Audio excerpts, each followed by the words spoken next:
Hei, mina olen Ernst ja see on teine tase videoseeriast, mis valmistab sind ette Rogue Dota 2 turniiriks. Selles videos räägime, milline on tavaline mängu kulg. Mäng algab unikaalsete kangelaste ehk hiirode valimisega.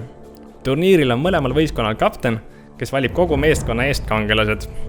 Mõlemal kaptenil tuleb eemaldada mängust 6 ning valida oma meeskonnale 5 unikaalset kangelast. Kokku on mängus erinevaid kangelasi 122. Kui mängijatel on oma kangelased valitud, võetakse suund lahinguväljale. Esimene mänguosa ehk laning phase on enamasti madalama tempoga, kus mängijad üritavad võimalikult palju raha koguda ning takistada selles tegevuses vastasvõistkonda. Tavaliselt näeme radadel ehk laneidel 2-1-2 jaotust ehk kummaski ääres on 2 vs 2 ning keskel on 1 vs 1 vastasseisud. Kui mängijad on omal esialgse kulla kokku kogunud ning tunnevad ennast tugevamana, algab mängu keskosa. Ajaliselt juhtub see umbes 10-35 minuti vahel. See on enamasti kiirema tempoga mänguosa, kus võistkonnad üritavad hävitada vastaste torne ning kaitsta enda omi.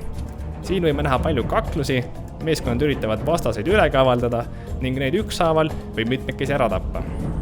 Eesmärgiks on saavutada nii kulla kui kogemuse osas vastastest ülekaal. Kui meeskond tahab hakata mängu lõpetama, vaadatakse tihti unikaalse koletise ehk Roshani suunas. Tema tapmine annab meeskonnale eelise eseme nimega Aegis of Immortal näol. Kui selle kandja sureb, ärkab ta kohe uuesti ellu, omades justkui üht elu rohkem. Lisaks on võimalik sellega hästi rünnata torne ning vastaste baasi. Klassikalise strateegia järgi üritab Aegise kandja tornile kahju teha, samal ajal vastaste mängijateid üle kavaldada. Keskmise faasi lõppedes pole aga mängu lõpptulemus veel kuidagi selge.